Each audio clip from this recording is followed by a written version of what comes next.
Today, Buckingham Palace throws its gilded doors open to the public for its summer exhibition, while the Queen is at her summer residence. Elizabeth Palmer takes us inside the 300-year-old palace, which the royals say needs a lot of work. It's a London landmark. Tourists flock to Buckingham Palace for the changing of the guard, and occasionally to see the royals themselves. Everyone remembers William and Kate's newlywed kiss on the balcony. Inside, there's 830,000 square feet of ornate space. That's 775 rooms.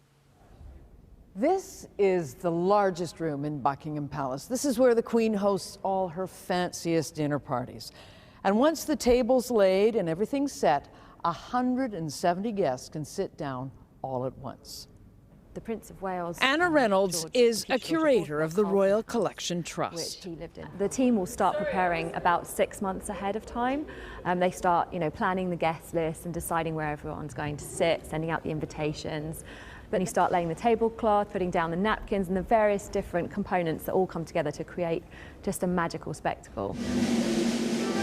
President Obama was part of such a spectacle as the guest of honor here in 2011. And how much man and woman power goes into putting on something like that?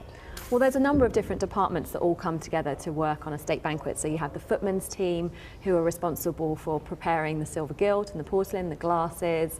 You have the florists, obviously. You have the dressers team who create the Queen's outfits and hats and choose the jewellery in conjunction with the Queen. So all those different elements really come together to make this a very special occasion.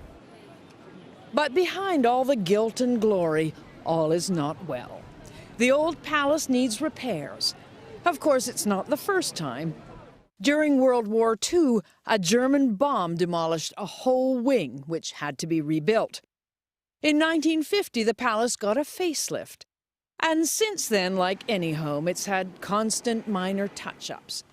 But what's being proposed now is a major $250 million top-to-bottom renovation.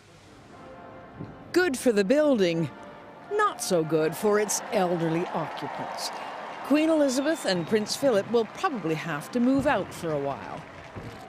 But fortunately, as a reigning monarch, the Queen's got another one.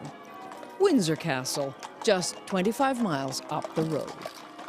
For CBS This Morning, Saturday, I'm Elizabeth Palmer in London. It's really nice when you have to move out of your palace for renovations that you get to go to a castle. I like that idea. I know, rich people problems, right? But this September, the monarch will actually become the longest reigning. And that makes sense, doesn't it? It certainly sure does. feels that way. She's been around as long as I can remember, that's for sure.